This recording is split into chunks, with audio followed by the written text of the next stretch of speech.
dia, pessoal, bom dia vocês que nos acompanham pelo sistema Canção Nova de televisão, sistema Canção Nova de comunicação. Hoje é um dia especial para nós, porque nós começamos o primeiro Kairos Mais Saúde. Porque não é só você cuidar do espírito, cuidar da mente, você tem que cuidar do seu corpo físico também. E a saúde é uma coisa geral, global. Mas antes de começar a falar, eu vou contar uma coisa muito pessoal para vocês, uma coisa muito íntima. Em 25 de julho de 1989, você vê? Quase 36 anos atrás, eu e a Gisela fomos fazer a primeira viagem juntos para a Europa. E no hotel, chegou um momento que ela fala para mim assim: amor, abre a geladeira aí do quarto, pega lá uma água para mim. Normal, né, a gente fazer isso. Quando eu abri a geladeira, olha o que eu vi. Um presente. Eu abri o presente. Um relógio, claro. Um relógio, assim, normal. Tinha lá umas marcas. Simbolizava uma marca de automóvel. Mas você veja só. Faz 36 anos e eu guardei esse presente. Exatamente na caixa. Com o cartãozinho. Puxa, porque é uma coisa muito íntima da gente, né? Uma coisa que a gente guarda com amor. Vocês guardam também presentes assim, né? Vocês devem guardar, né? Com carinho, de lembranças boas. Mas vocês guardam do presente de Deus, que é o corpo humano, da mesma forma? Isso que é a minha pergunta para hoje. Claro, eu guardei isso aqui com o meu coração. Muito. Toda vez eu lembro da época que me deu. Agora, você cuida do seu corpo exatamente como um presente que Deus deu para você? Pensa bem nisso. Porque veja só, 1 de Coríntios 3,16. Não sabeis que sois o templo de Deus e que o Espírito o Espírito Santo habita em vós? Então veja só, nós temos o Espírito Santo habitando na gente. E nós temos que cuidar disso, que é um templo sagrado, meu Deus. Então não adianta você só cuidar da vida espiritual, não adianta você só cuidar do seu psiquismo.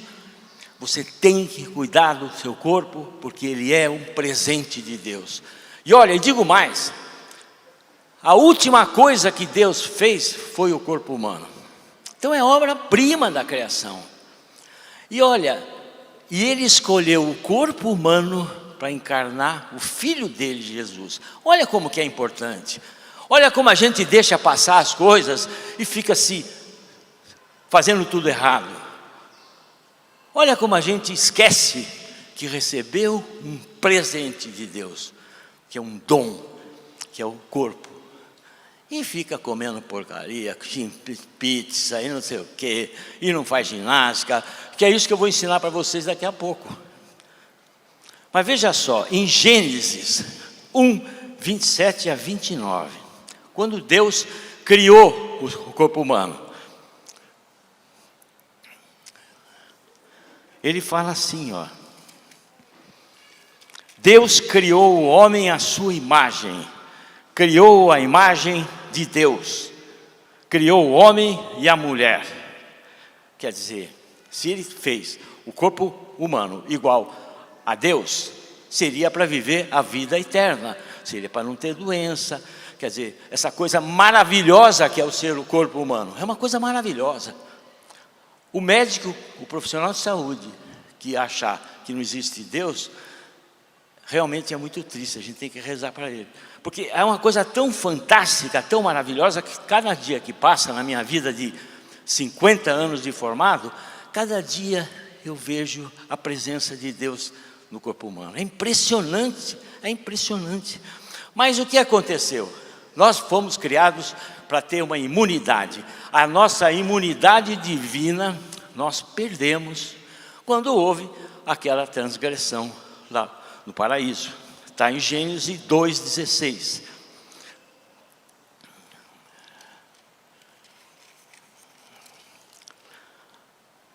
Deus fala assim, ó, não comas, que Ele criou, na verdade, o paraíso, cheio de coisa boa, animais, tudo para servir de alimentação, os vegetais, tudo, mas Ele criou 2 árvores. Simbolicamente, né? Você não pensa lá que tem a maçã, que comeu a maçã, isso é simbolismo. 2 árvores significativas, uma árvore que era da vida e uma árvore que era do bem e do mal, da ciência do bem e do mal. Ele fala, olha, a árvore da vida vocês podem comer. Quer dizer, isso prova que nós fomos criados para viver eternamente. Mas a árvore do bem e do mal, da ciência do bem e do mal, ele fala que não. Mas é justamente essa que Eva, pela tentação da serpente, do demônio, comeu. Então houve aqui a transgressão. Nesse momento, exato momento, nós começamos a perceber a morte, a gente vem a doença, o pecado, quer dizer, todo o universo sofre as consequências do pecado original.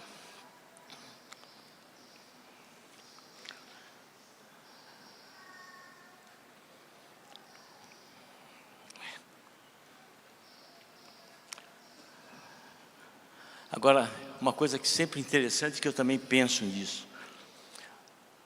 Nós fomos criados por Deus antes do pecado original. Quer dizer, nós temos no nosso organismo, a gente tem restícios da imunidade divina. O DNA nosso é um DNA de Deus. Está aqui, olha, não sou eu que estou falando para vocês, não. Está aqui em Romanos 7:9 e João 1:3. Todo nascido, João, todo nascido de Deus não peca, porque o germe divino reside nele. E não pode pecar, porque nasceu de Deus. Paulo fala em Romanos, não faço o bem que quereria, mas o mal que não quero. Quer dizer, o germe divino habita em nós. Só que isso é o DNA nosso. Mas a primeira noção de epigenética, que é uma modificação que tem da genética, sem acontecer uma modificação do DNA, veio pelo pecado original. Primeira manifestação de epigenética. Vocês que são profissionais de saúde, que estão me acompanhando e vendo, pode ter certeza, realmente, a primeira manifestação da epigenética foi o pecado original. Porque nós temos condições de combater doenças por meio dentro de nós. Mas a cura sempre é divina. Sempre, sempre, sempre. Então veja só. Acaso não sabeis que o corpo de vocês é o templo do Espírito Santo que habita em vocês, que lhe foi dado por Deus, e que vocês não são de si mesmos? Vocês foram comprados por alto preço. Portanto, glorifiquem a Deus com o corpo de vocês. Então veja só, tudo isso eu faço questão de, durante as minhas consultas, eu faço questão, sabe, de falar para o paciente isso. Porque talvez a pessoa não esteja tão consciente disso. E é uma forma de você estimular o paciente. Falar, puxa vida, vem cá, por que você não faz ginástica? Ah, não tenho vontade, né? Ah, doutor, já viu só o ar, né? Ninguém faz nada. Por que você come errado? Você sabe que hoje a alimentação ocidental, essa que veio lá de fora, dos Estados Unidos, é cheia de gordura, cheia de carboidrato e é responsável por 44% das doenças crônicas. A alimentação e sedentarismo, sabe, são responsáveis por quase metade das doenças crônicas. Então, se a gente faz uma coisa certa, você já está eliminando quase que metade, né? Veja só. Ah, doutor, na minha genética todo mundo é gordo. Negativo. Não é assim. Ah, minha família é tudo gordo. Não é. 20% só é por hereditarismo, hereditário familiar. 80% é por costumes de vida, hábitos de vida. A família é todo mundo gordo, porque todo mundo come errado, pô. Lógico, evidente. E gordura, obesidade é doença. Não adianta ficar nesse mimimi de gordofobia, de isso, de aquilo. Sabe, a gente não pode ter preconceito com a pessoa obesa, mas a obesidade é uma doença, catalogada no Código Internacional de Doenças, hospedeira de muitas doenças e responsável por infarto do miocárdio, por AVC, por Alzheimer, por tudo que vocês quiserem. Bom, vamos lá, vamos continuar. Então, apesar de Deus pegar e abandonar, né, expulsou os dois, né, do oriente do jardim do Éden, querubins armados de uma espada flamejante para guardar o caminho da árvore da vida. Então, antes a gente podia comer da árvore da vida, né, Adão e Eva. A partir do momento que Deus expulsou, nem podia chegar perto da árvore da vida que tinha lá. Arcanjos, né, os querubins armados. Quer dizer, aqui começou a morte, aqui começou a doença, aqui começou o pecado. Muito certo. Mas Deus cura a gente, né? É isso que eu falei. Se vocês abrirem o livro do Eclesiástico 38,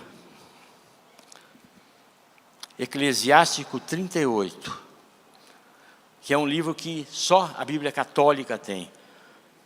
A Bíblia evangélica não tem esse livro. E não é Eclesiastes, é Eclesiástico. Abra o livro do Eclesiástico 38, você vai ver uma coisa que todo médico devia ter colado isso no consultório, sabe? A maior honraria que Deus fez para nós, médicos, foi isso aqui, essa passagem. Porque nós somos instrumentos de Deus. Deus cura através do medicamento, através do médico. Deus cura por meios que nós mesmo temos. Automaticamente, às vezes você tem uma gripe e automaticamente você se cura, porque você tem imunidade. Quer dizer, esse mecanismo de imunidade, que a gente tinha, imunidade divina total, a gente tem ainda. O mecanismo existe na gente. E Deus cura através de milagres. Claro, milagre é uma coisa que não é natural, não faz parte do plano de Deus rotineiro. Porque Deus quer cura através de alguma coisa, através do médico. E ele fala aqui, olha, no Eclesiástico, eu acho fantástico isso aqui. Honra o médico por causa da necessidade. Foi o Altíssimo que o criou. Isso é o primeiro versículo. Mas eu acho interessante o versículo 9, que muita gente acha que não toma remédio, é porque é conspiração da farmácia. Muita gente escreve para mim, você deve estar ganhando dinheiro de indústria farmacêutica. Não, se você, há quantos mil anos atrás, está aqui no Eclesiástico, meu filho, se tiveres doente, não te descuides de ti, mas ora ao Senhor que te curará. Primeira coisa, você está doente, você tem que ajoelhar e rezar, pedir para Deus a cura, da forma que Ele quiser, certo? Você tem que pedir a Deus, para aquele médico que você vai, que seja um médico que seja instrumento de Deus, isso sim. Você tem que pedir a Deus que apareça alguém que através dele você tenha cura. Meu filho, se estiveres doente, não te descuides de ti, afasta-se do pecado, reergue suas mãos, purifica teu coração de todo pecado. Oferece um incenso suave e uma lembrança de flor de farinha, faze a oblação de uma vítima gorda. Quer dizer, reza, pede para Deus que oriente, que apareça uma pessoa certa para cuidar de você. Quer dizer, na doença, a primeira coisa é o lado espiritual. A primeira coisa você tem que rezar, pedir a cura de Deus. Em seguida, aqui a palavra é bem clara, sabe? Em seguida, 12, é o versículo 12. Em seguida, dá lugar ao médico, pois ele foi criado por Deus, que ele não te deixe, por sua arte é necessária. Em seguida, quer dizer, não é espere um pouquinho, não. Você reza e em seguida você vem procurar um médico. Virá um tempo que cairás nas mãos deles. Óbvio, né? A gente vai ficando velho, a gente vai aumentando o número de doenças. Evidentemente, a morte é inexorável. A única pessoa que morreu foi Jesus. Ele venceu a morte. Nós não. A partir do momento que nós não comemos da árvore da vida, do fruto da árvore da vida, a gente está sujeito à morte. Então, virá um tempo em que cairás nas mãos deles, e eles mesmos rogarão ao Senhor que mande por meio deles o alívio e a saúde ao doente, segundo a finalidade da sua vida. Mas o médico também reza, tem que rezar, pedir que Deus, sabe, que Deus o conduza certinho.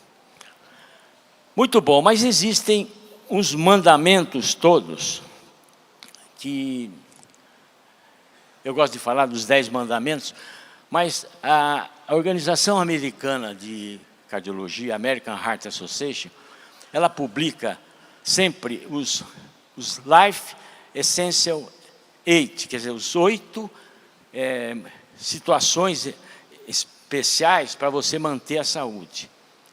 Era um Life Essential 7, depois agora, 2 anos atrás, apareceu 8, que é o sono, mas eu acrescento mais 2. Então, primeira coisa que vocês têm são os 8. E a doutora Gisela vai falar com detalhes sobre esse primeiro tópico, que é a alimentação saudável. Principalmente a alimentação do encardido, que eu chamo. Sabe, o Padre Léo chamava de encardido, né? O cabeludo lá, a gente nem fala o nome dele, né? Mas a alimentação ultraprocessada é a alimentação do encardido mesmo. Sabe o que é a alimentação pronta? É tranquilo. Para que você vai cozinhar? Não, tá. Pede o iFood, aqui em Cruzeiro é diferente o iFood. Chama Ai Que Fome, você já viu? Ai, gozado. O iFood, não sei o que lá. Vem tudo pronto, é mais fácil. Só que ali vem gordura saturada demais, vem triglicérides, vem gordura, vem açúcar demais, vem sal demais. Sal é um veneno para a sua saúde, para quem tem pressão alta e para quem não tem também. Então, essa alimentação ultraprocessada, tá? Então a doutora vai explicar direitinho para vocês essa parte. Segunda coisa, combate ao sedentarismo. É impressionante hoje como as pessoas querem ficar mais tranquilas. Você veja só, como dizia o Padre Léo, o carro tem vidro elétrico, né? A televisão é controle remoto. Antigamente a gente tinha que levantar e virar a televisão. O carro virava assim. Mas independente disso que, lógico, a modernidade a gente usa tudo. Mas você não pode ficar parado. Ah, doutor, mas eu não consigo andar porque dói a minha perna. Não é isso que vocês falam? Ah, porque dói, porque dói. Evidentemente que vai doer, lógico. Quanto mais você ficar parado, mais vai ficar doendo. Eu sempre falo para o paciente, olha, se você pegar um carro e deixar na sua garagem 3, 4 meses, quando você for sair com ele, não vai funcionar. Então, evidentemente que dói, mas aos poucos você vai andando, anda um pouquinho, parando um pouquinho. Olha, a Associação Mundial de Saúde, ela diz que 150 minutos por semana. Quer dizer, de segunda a segunda, 30 minutos por dia, menos que isso. Meia hora por dia, que eu sempre peço para o paciente, olha, meia hora, 15 minutinhos de manhã, 15 minutos à tarde. Uma caminhada, passo rápido, passo de chuva, como a doutora Gisela diz. Sabe quando está querendo chover, que você anda mais rápido? E uma coisa interessante, você pode levar a comadre junto com você, ou vai com o marido, e aproveita, vai rezando o terço, os dois, não é? Então, você vai fazendo um exercício físico e um exercício espiritual. No final eu vou mostrar para vocês como tem uma explicação científica para o terço, a vantagem de você rezar o terço, que não é só a parte espiritual, não. Deus faz as coisas por inteiro, não faz meia boca. O terço é para uma coisa espiritual, mas é uma coisa também física. Tem uma comprovação, tem estudos provando isso. Olha, lembra disso, Deus não faz nada pela metade, é sempre integral. Isso que é bacana. Então, vamos lá.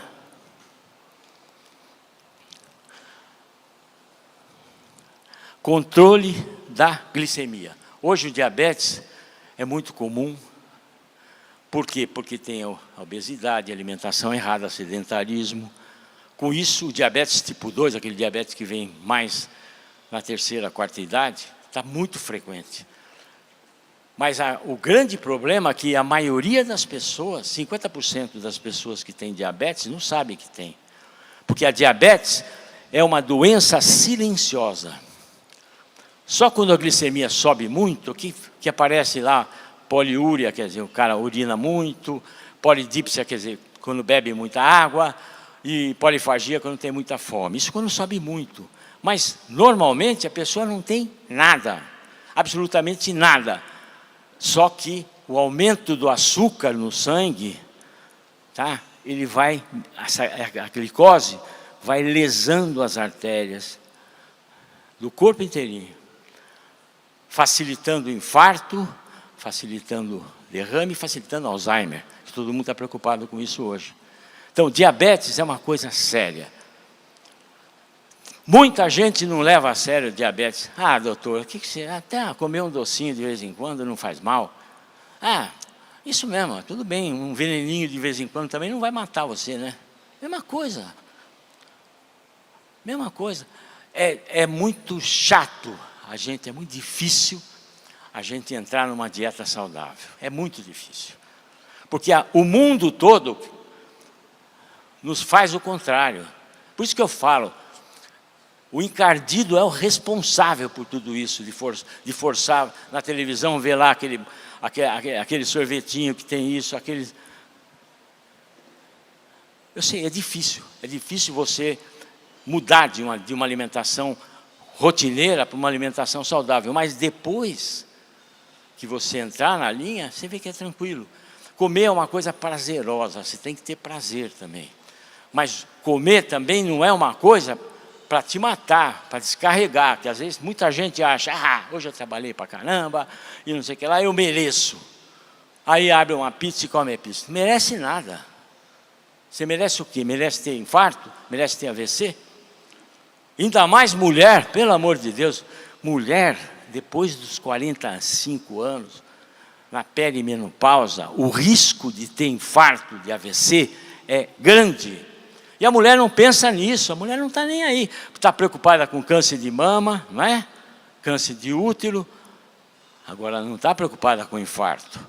E agora, recentemente, você pode ver a quantidade de mulheres que estão tendo infarto por 40, 45 anos. Isso eu vejo sempre. Outro dia atendi uma com 27 anos de idade com infartada. Obesa, hipertensa, sabe? Deus não fez doença para ninguém. Bota isso na cabeça. Deus nos criou imunes. As doenças vieram por conta do pecado. As doenças acontecem por conta de tudo que está à nossa volta. Outro dia uma senhora chega para mim, faz tempo isso, já contei isso para vocês, e eu tinha pedido um cateterismo. Cateterismo é aquele exame que você passa um catéter para ver as coronárias, se tem possibilidade de ter infarto ou não, angina, coisa assim. E ela chegou, mostrou o cateterismo para mim, e estavam com várias artérias complicadas, e minha senhora, a senhora tem que submeter uma cirurgia, nós vamos colocar pelo menos umas 3, 4, 5 pontos de safena aí. Nossa, a mulher ficou ficou brava, brava. Primeiro com o médico, né? Parece que a gente é responsável pela doença dos outros. O médico, coitado, né? Por isso que a gente vai para o céu. Por isso que a gente está aqui, ó. Honra o médico porque ele é instrumento de Deus. Mas eu logo levantou, ela ficou em pé na mesa da cadeira. Aí eu falei, minha senhora, senta aí. A senhora está obesa. A senhora tem diabetes não controlado.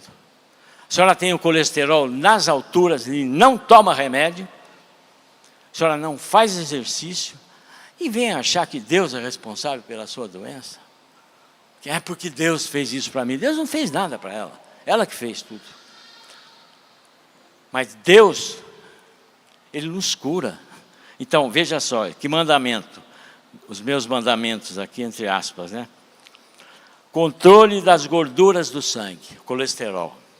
Esse é um outro problema. Colesterol é o maior vilão que tem para a doença cardiovascular. Se vocês ouvirem e virem alguma coisa, o contrário do que eu estou falando para vocês na internet, isso é fake news. Pode ser o médico, pode ser quem for que está falando. Isso é mentira, isso não é verdade. Tá? Porque a pessoa olha e fala assim, não, porque fulano de tal tem 5 milhões de seguidores lá no YouTube. O cara está falando isso, eu vou acreditar. Não, nada. Semana passada, eu atendi uma senhora de 54 anos.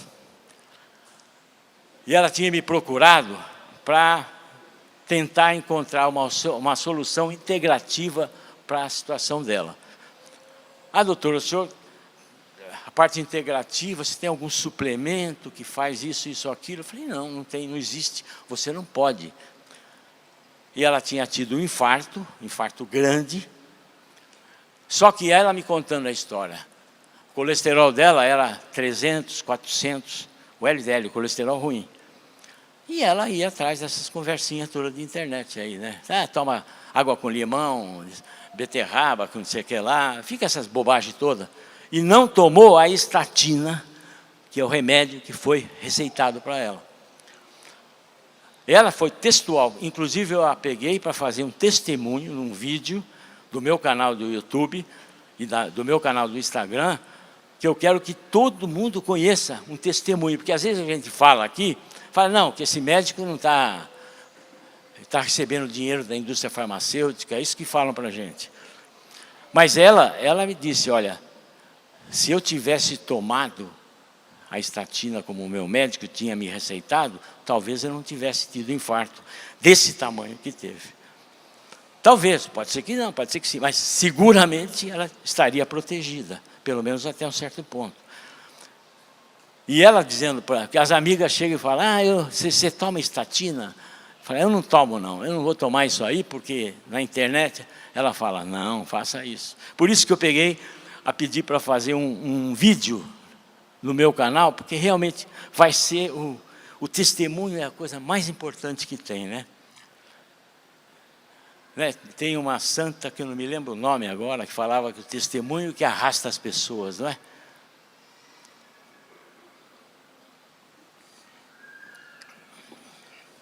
Santa Teresinha, parece. Testemunho que arrasta, e é verdade, né? Você vê uma pessoa fazer as coisas certas, dar certo, você já faz igual, né? Muito bom. Então, colesterol. Se vocês ouvirem falar que a estatina dá Alzheimer, que a estatina, que é o remédio do colesterol, que a estatina não é só para baixar o colesterol, ela tem uma ação anti-inflamatória nas artérias. Então, se você tem uma placa lá, a estatina não deixa essa placa de gordura aumentar. Então, além disso, ela baixa o colesterol. Mas eles falam na internet, dá Alzheimer. Bobagem, a gente usa a estatina para prevenir Alzheimer, meu Deus. Não, porque estatina leva ao diabetes. Só que ela protege muito mais as pessoas que têm diabetes e doença cardiovascular. Ah, porque a estatina dá dor muscular. Bom, isso é descrito mesmo, sabe? Ela pode dar mialgia, dor muscular. Mas muitas coisas são por esse conhecimento popular. A pessoa já vai nessa história, sabe? Acreditando que vai dar isso. Eu gosto de contar a história para vocês da minha vida real, médica, de 50 anos de formado. Tinha uma senhora que ela precisava tomar estatina. Hoje saiu medicação mais venosa, injetável, que a gente põe uma vez por semana ou uma vez por mês, que abaixa o colesterol, que protege e não dá tanto efeito colateral. Mas naquela época, mas é uma medicação cara, que a gente não usa direto. Mas aquela senhora precisava tomar estatina porque ela tinha lesão, já tinha colocado estente, já estava toda entupida. Tomava estatina, eu trocava de remédio. Ah, dói aqui, dor muscular, dói ali. Dói. Ah, doutor, eu já vou tomar isso aqui porque vai doer. Eu mandei fazer um placebo. Sabe o que é placebo? Placebo é um comprimidinho igual o comprimido real, só que dentro não tem nada. Tem um pozinho qualquer lá, amido, qualquer coisa. A mulher tomou o placebo, continuou com dor. Aí eu falei para ela, aqui não tem nada. Então, a dor, às vezes, vem por efeito, sabe, de placebo, é nocebo que chama. De tanto você ouvir falar, você já começa a ter dor. E veja só, a pessoa fica sentada o dia inteiro, assistindo televisão o dia inteiro, na porcaria de televisão que tem, tá? Porque fora a Canção Nova, o resto é, para mim, Rock Saviola, para mim o resto tudo é lixo, fora a Canção Nova. O cara fica sentado o dia inteiro assistindo as coisas, dói as costas, é a estatina que é responsável, né? Não é o acidentalismo, não é nada. Meu Deus do céu, viu? É difícil às vezes. E o cara vai na internet, vê esses fulanos falando tanta bobagem. Foi um dos motivos que eu estava no meu mundo tranquilo, que eu resolvi entrar no mundo digital. Porque eu chegava para a Gisela e reclamava, tá vendo aquele cara falando bobagem? Aí a Gisela um dia chegou para mim e falou assim, por que você não entra então? Já que você está falando, já entra e já fala as coisas que tem que falar. E aí eu comecei a entrar no mundo digital, fazendo os vídeos e tudo mais. Sétimo, cessar o tabagismo. Eu acho que todo mundo já deve estar consciente, né, dos problemas do cigarro, né? Eu acho que é uma coisa que, na minha época, era bonitão, né? Você chegava numa festa, primeira coisa botava a mão aqui, botava um cigarrão, né? Não é isso? Você que tem a minha idade, não era assim mesmo? Fazia a maior festa. O cara lá do Marlboro, lá no cavalo, bonitão. Mas hoje a gente sabe que é o principal causador de infarto, de AVC, Alzheimer e câncer. A gente sabe disso. E a gente sabe também que quem convive com pessoa que fuma, a chance de ter a doença aumenta em 20%. Então, se você fuma, saia fora da sua família, tá? Agora, hoje existem medicamentos, situações, auxílio psicológico. É difícil parar de fumar, eu fui fumante, até 30 anos atrás eu fui fumante. É difícil parar de fumar, mas tem medicamentos hoje, tem auxílio, o próprio SUS tem, sabe, um departamento, um programa de auxílio ao controle do tabagismo. Então, se você fuma, faça um propósito agora para você, porque não esquece, né? Você usa um corpo que é o templo do Espírito Santo. Gerenciar emoções é o número 9. Aqui eu falo de depressão, falo de ansiedade, falo de pânico. Ansiedade é um problema da vida atual, é a preocupação daquilo que vai acontecer. Graças a Deus não é tudo que acontece, mas tem várias doenças que são os transtornos de ansiedade. Tem transtorno de ansiedade generalizado, o cara que é ansioso para burro. Tem síndrome do pânico, que também é muito comum, principalmente em mulher jovem, né? É uma situação que eu atendo muito, o cardiologista atende muito, porque a pessoa sente que vai morrer. É uma crise que dá de uma hora para outra. A pessoa está normal, de repente começa o coração, tum, tum, tum, tum, tum, tum, tum, tum. Aí começa a ter falta de ar, começa a ter tontura, começa já a enxergar meio fora, começa a ter formigamentos em tudo, sabe? E tem uma sensação nítida que vai morrer. Tá, isso dura às vezes minutos e pode se repetir por várias vezes. E geralmente isso é decorrente de estresse.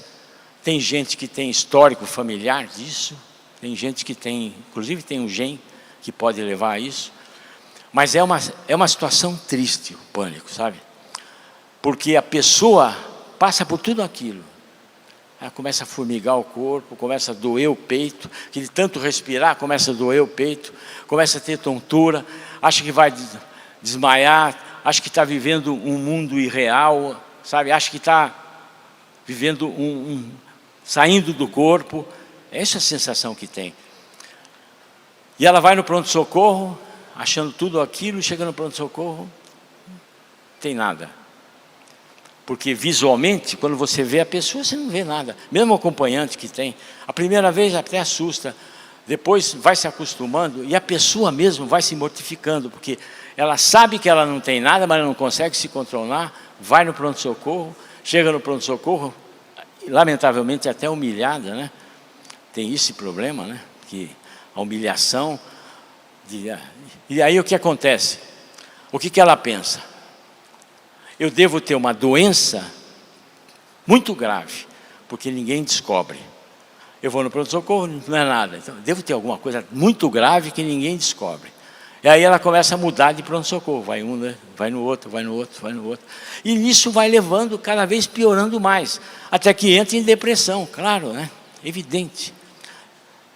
É uma situação que a gente tem que acolher. Você que convive com pessoa com pânico, tá? Tem algumas coisas que você não pode falar para ela. Primeiro, olha, isso não é nada. A nossa família é de gente forte. Você não é isso, não. Você levante, vamos lá, você é forte. Não, a pessoa está assim porque ela está passando por um problema. Ela está com falta de neurotransmissor. Outra coisa, por exemplo, a pessoa está deprimida, não quer sair de casa, a vozinha lá não quer sair, está lá no quarto, a pessoa insiste, mãe, vamos sair, vamos sair, vamos sair. Ela vai, se troca, sai, depois passa mal e volta. Então você não pode forçar as pessoas a terem atitudes que você acha que seria normal. Não, isso não é nada, na nossa família não tem isso. Claro que sim, é uma doença. Depressão é doença. Pânico é doença e o cristão tem que acompanhar esse paciente. Você tem que dar aquilo que é. Às vezes a pessoa deprimida não fala, fica no quarto lá. O que você tem que fazer? Você não force nada, senta do lado e fica rezando para ela. É como o cristão faz, não é isso? A gente que tem que orar um pelos outros. Então, depressão, ansiedade. Eu tenho um livro que tem aqui na Canção Nova, que é Depressão, Onde está Deus? Depressão, Onde está Deus? Que o Padre Léo fez, em 2003, ele fez o prefácio desse livro. E nesse prefácio ele fala de Colossenses, né? Que ele fala, buscai as coisas do alto, né? E até eu preocupado, que está aqui o livro, olha. Depressão, Onde está Deus? Prefácio do Padre Léo. Esse livro eu publiquei a primeira vez em 2003. Olha quantos anos, né? E agora, na Canção Nova, eu republiquei com algumas histórias a mais. Mas o prefácio do Padre Léo está aqui.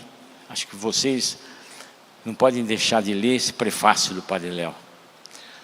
Mas eu convivo muito com gente com pânico, né? Com gente com depressão, porque a depressão, ela pode se manifestar por sintoma do coração. Dor no peito, falta de ar, aquela palpitação, achar que vai morrer do coração, sabe, sempre está coração. Então, vai no cardiologista, a gente afasta, eu afasto tudo, que a possibilidade de ser uma doença cardíaca, e a gente vê a depressão atrás. De tanto ver, eu fiz uma novena, não sei se tem aqui a novena, eu fiz uma novena para a cura da ansiedade e depressão, aqui pela Canção Nova também. Porque vendo os pacientes e acompanhando os pacientes com depressão, porque nessa época, um tempo atrás, eu estava estudando muito a depressão, porque vinha paciente no consultório. E eu sou médico, né? Eu sou médico, um médico que atende o paciente, eu não atendo a doença, tá? Eu não atendo o cara que vem, não atendo pressão alta, eu atendo o fulano que tem pressão alta. Principalmente na cardiogeriatria, que é a cardiologia mais geriátrica, que as pessoas há mais de 60 anos têm mais doenças. Tem sentido você atender um só. Aí vai no endócrino, vai não sei o que lá, vai no outro, tem 5, 6 médicos e não tem nenhum. A hora que precisa, não tem nenhum.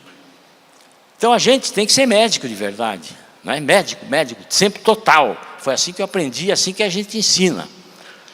Mas eu comecei a estudar a depressão, e eu vi que existiam 3 sintomas que eram básicos. Ansiedade, a pessoa fica ansiosa, ansiedade é aquela preocupação do amanhã. Melancolia, chegava no final da tarde, a pessoa começa a ficar triste, não é mesmo assim que acontece? Né? Quando o sol vai caindo, vem aquela tristeza nas mulheres, e aí vai comer doce, chocolate, né? Principalmente. Não é assim?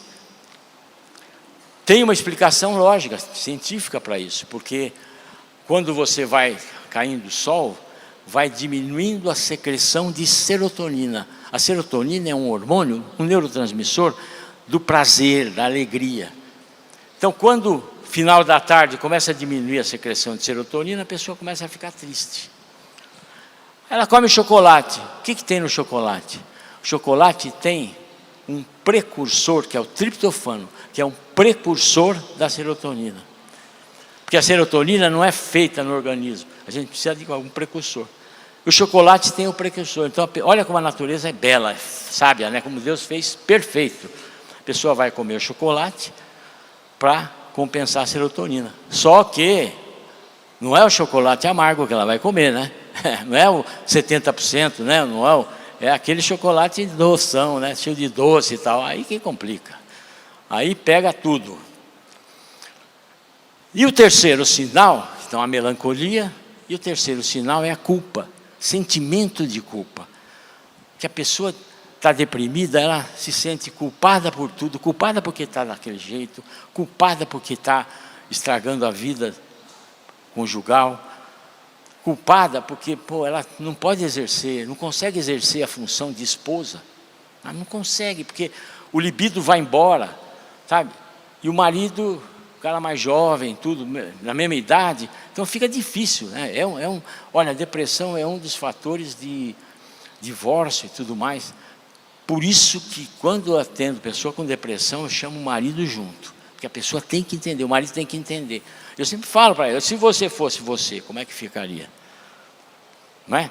Você tem que entender. Então, culpa. E ao mesmo tempo, olha como Deus foi bom para mim. Eu estava estudando a carta de São Paulo aos Filipenses. Tá? Paulo estava preso lá em Filipos, numa masmorra. Vocês imaginem a masmorra daquela época, né? Preso com uma corrente ainda, acorrentado. E lá, ele falava assim, olha, isso está em Filipenses 4:6.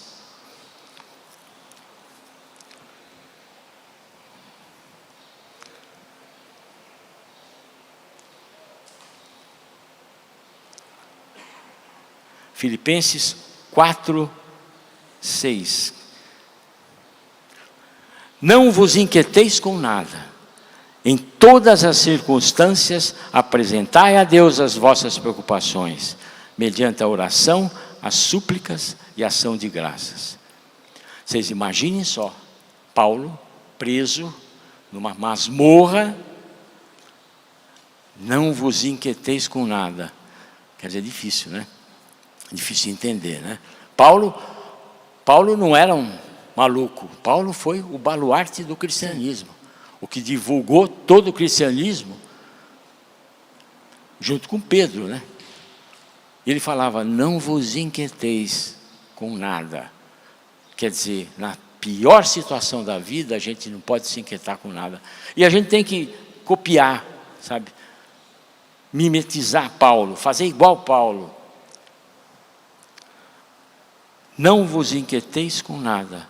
Em todas as circunstâncias, apresentai a Deus as vossas preocupações, mediante a oração, súplicas e ação de graças.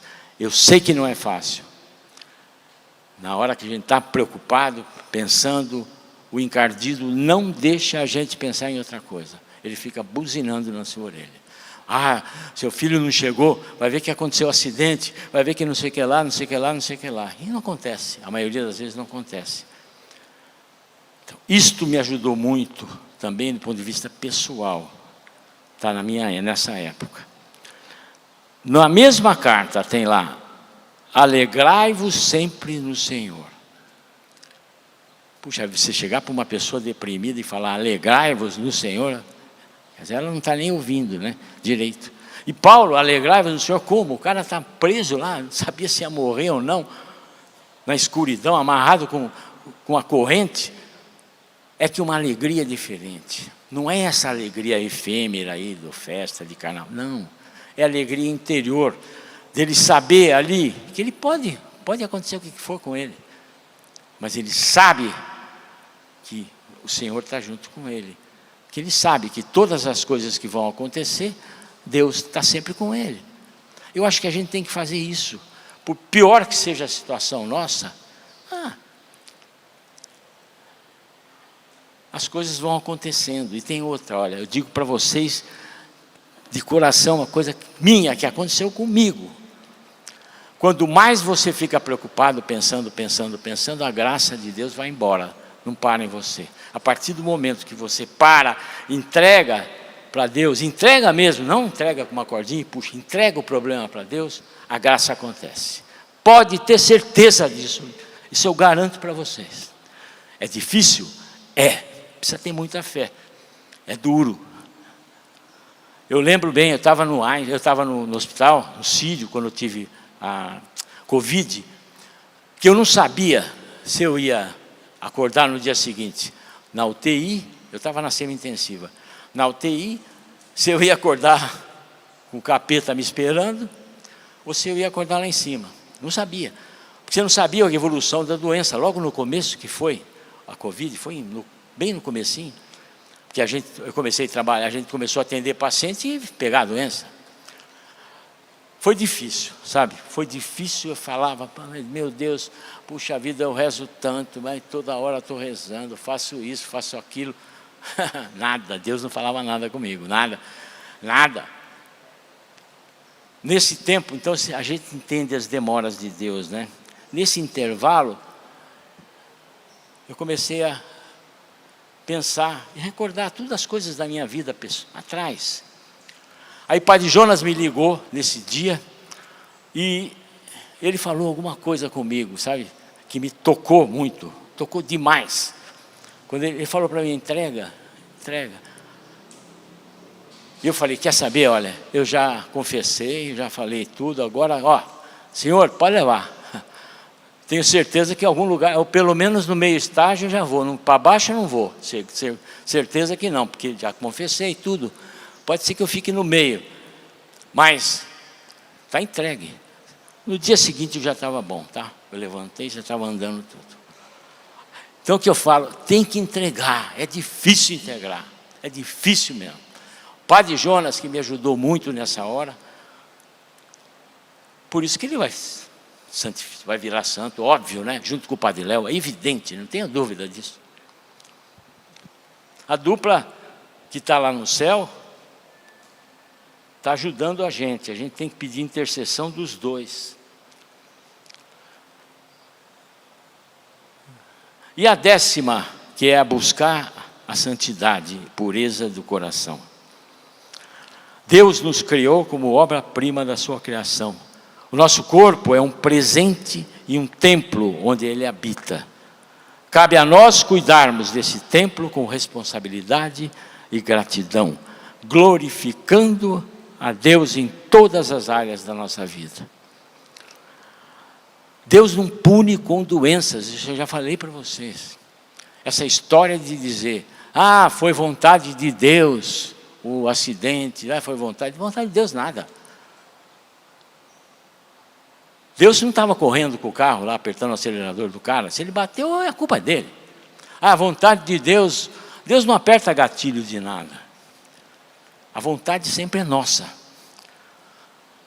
Deus nos cura sempre. A cura sempre é divina. Ele cura através do médico, do remédio, do profissional de saúde. Ele cura, como eu falei, Ele cura através de você mesmo. São meios que tem dentro de nós. E Ele faz milagres. Milagre é algo, sim, é uma interferência de Deus na nossa natureza. Não é o plano dele. Ele mandou a gente para fora do jardim do Éden, botou lá guarda na porta para não comer da árvore da vida, porque já tinha comido lá da ciência do bem e do mal. Quer dizer, o infeliz, o Satanás, queria que Adão e Eva fossem igual a Deus, né? Mas Deus não faz, Ele faz milagre. Milagre é uma coisa rara, não é essa coisa simples. Eu participo do Bureau Internacional de Lourdes. É o único lugar do mundo inteiro onde a igreja e a medicina estão juntos. Tem um bureau medical que, por exemplo, tem uma pessoa que diz, um milagre. A pessoa vai nesse escritório médico, tem os médicos, qualquer médico. Você pode chegar lá e falar, eu quero ficar aqui.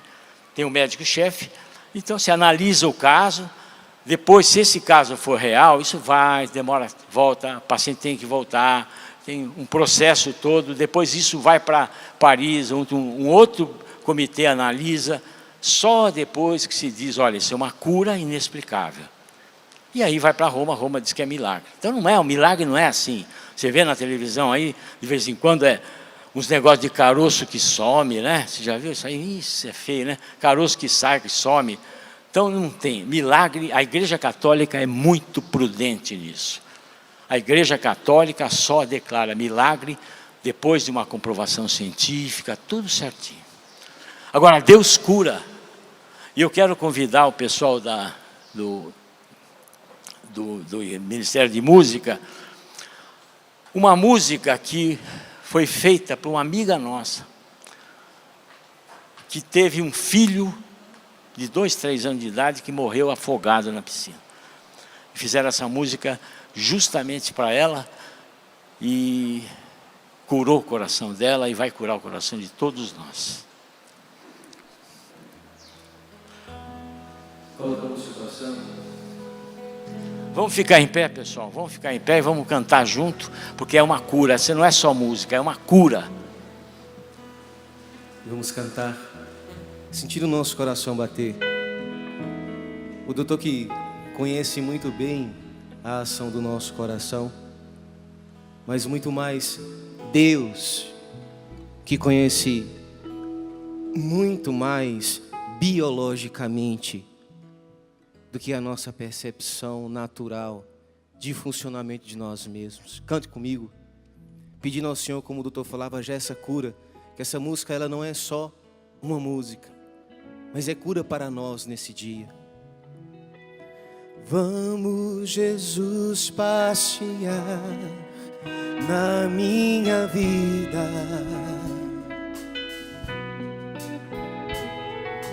Quero voltar aos lugares em que fiquei só.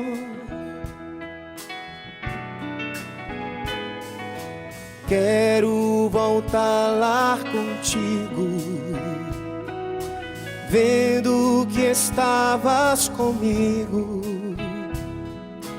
Quero sentir teu amor a me embalar.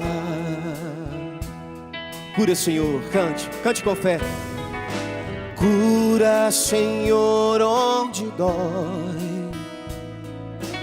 Cura, Senhor, bem aqui. Cura, Senhor, onde eu não posso ir. Você de casa, cante conosco. Cura, cura, Senhor, onde dói. Cura, Senhor, bem aqui. Cura, Senhor, onde eu não posso ir.